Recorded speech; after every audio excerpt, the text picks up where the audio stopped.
All right, so did you enjoy the event? I did. It was great. What was your favorite part? All the food and the wine. How are you, man? How you doing?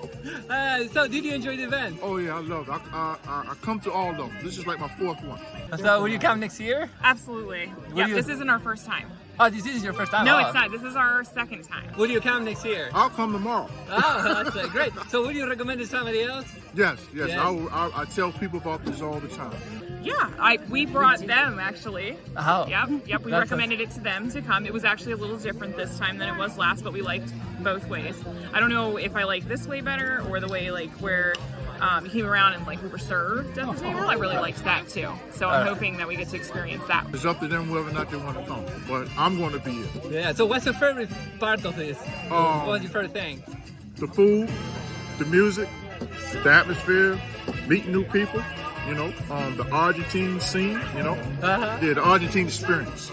Yeah, I think that was coming on the next one, September. Yeah, the next one, It's going to be like that again. Yeah, so this was fun too though. Okay. So, yeah. All right, well, thank you so much. Thank you. Well, thank you so much. Hey, you're welcome.